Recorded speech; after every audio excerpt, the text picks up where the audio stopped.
It's me, your boyfriend, girlfriend, boyfriend, favorite content creator. And I've been thinking, people are weird when it comes to journalism.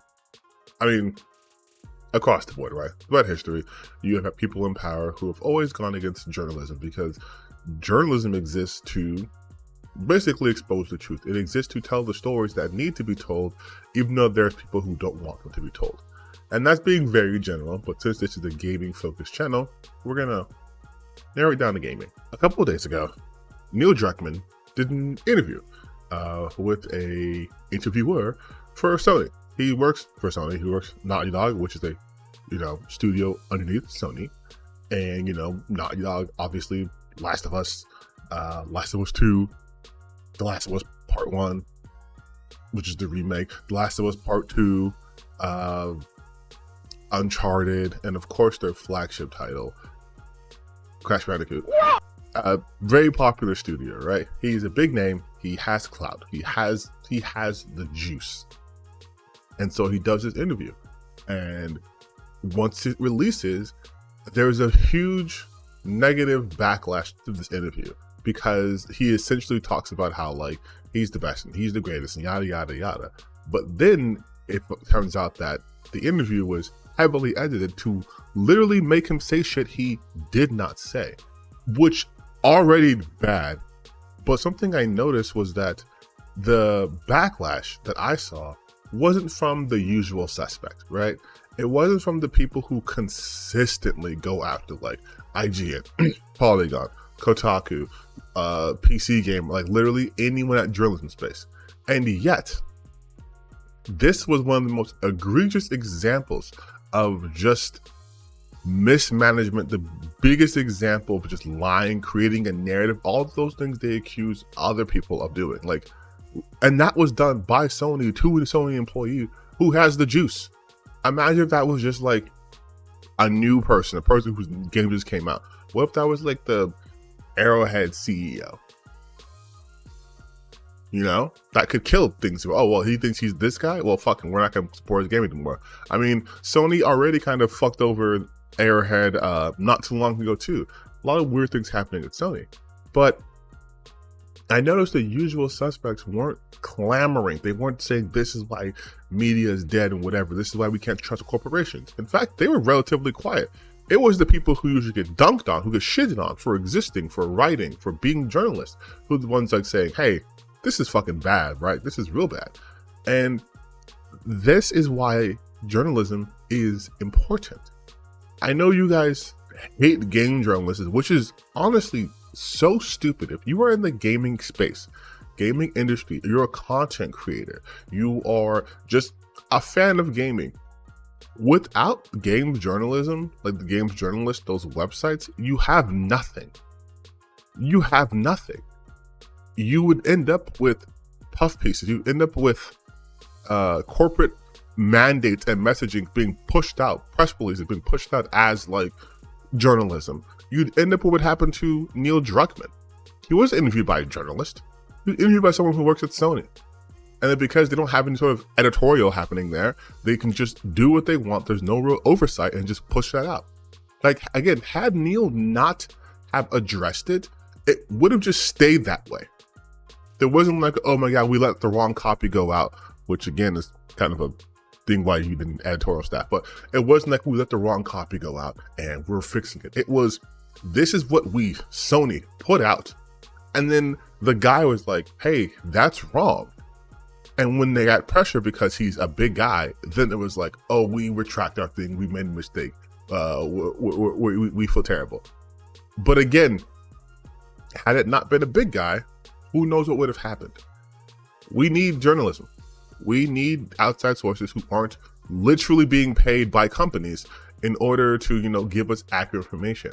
And again, I know you guys have this mentality that all games journalists are being paid buku bucks to review these games really well, which I would remind you that game journalism and a game reviewer aren't the same thing. There's people who review video games who are not journalists because you don't need to be a journalist to review something.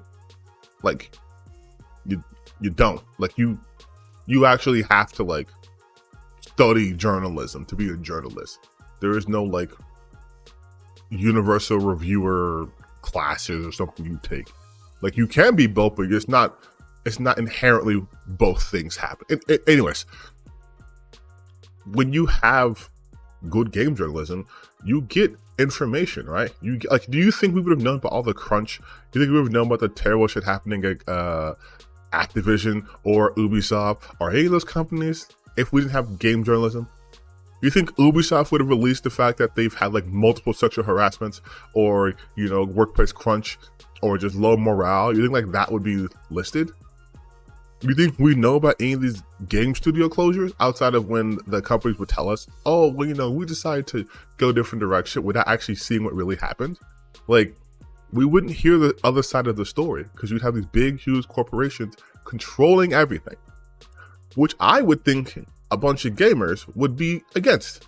But from what I've been seeing, again, with this interview, the guys who want to end Kotaku, who want to take down Polygon, and who say, ew, IGN in their comment sections, suspiciously quiet when Sony's the one fucking up.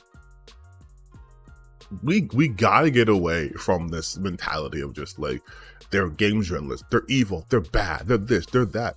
Because your favorite content creator, your favorite little YouTuber, doesn't get their information from their own research. I'll give a little peek behind the curtain. They look at the headlines and articles created by these game journalists, and then we give our 2 cents on that. We try to reinterpret it in our own style, our own way. But the information is the same information. They're not going down, getting sources. They're not contacting these people, because why would the people respond to them? Who the fuck are you? You're a random YouTuber with like 1,000 subscribers, right? So we wait for these guys to do the work, and then we just say, wow, game journalism, bad, sucks. Like, no, like we all need it. You want to know about a game coming out? You want coverage? You guys talking about Hellblade 2, how it was barely promoted. You know who fucking promotes games? Games media. Journalists who write about the games. Not to say review about, but who cover it, who go to the stories. Like that's who do that. We don't want it to end up like what happened to Neil Druckmann, because that is the future you guys are sort of talking about that you want, when you say we need to get in all these sites and purge them, and then we'll win. Because what happens then? It's just that. Let's say that you get your wish. There's no Kotaku, there's no IGN, there's no PC Gamer, there's no Polygon, there's nothing. There's nothing besides maybe 1 or 2 websites. What do you think is going to happen? Do you think every single game that you want covered would be covered? Do you think any company could have the manpower to cover every single video game? Do you think that the publishers, the big boys, do you think they would even go through them when they can just release their own mouthpieces? Like, that is why they exist in the first place. It's a net benefit. Unless you are a publisher, then maybe not so good, because you might get exposed for being shitty people. But again, from the consumer standpoint, which is a standpoint I'm always taking, it's a beneficial thing to have. So it's weird that people get so mad about that. But I'm hoping now, seeing the little glimpse of the future of like what could happen when you have untrained people just interviewing people and then editing whatever they want to edit in or out to push a particular narrative or image of someone that may or may not be true. You guys will understand the importance of having multiple journalists, multiple websites covering information, talking about things, because they can uncover different aspects of things. They can inform us about, you know, potential layoffs or what have you. But again, super interesting that the people who claim to be all about, you know, wanting to get rid of agendas and all that other shit had nothing really to say about wholesale sentences being added to someone's interview to make them look a certain way. Especially when I distinctly remember when a Kotaku journalist did an interview with someone, and people were like, that person was lying, and this, and that. And so they released the entire interview, and it's like, no, this is basically exactly what the person said. Like, you're not going to keep the,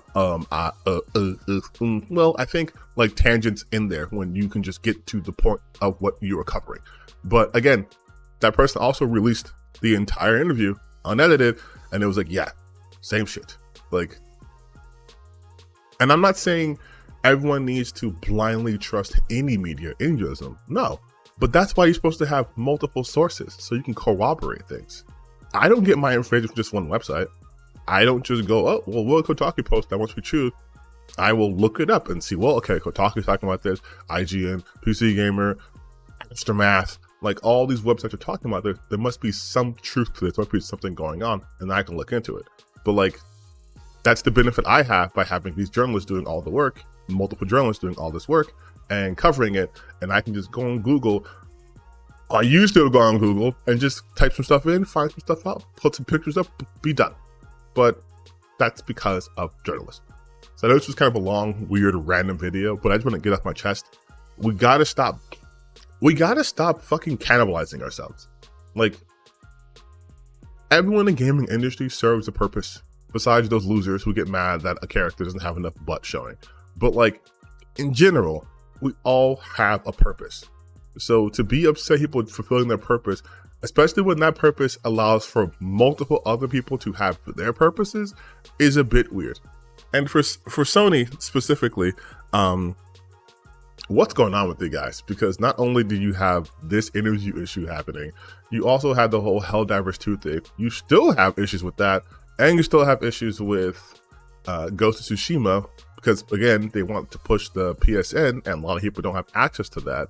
And then like the CEO of this like Sony studio just talking about how AI is gonna cut down costs and yada yada yada. There's a lot of weird shit happening. But I only know about this weird shit happening because journalists out there reporting on it.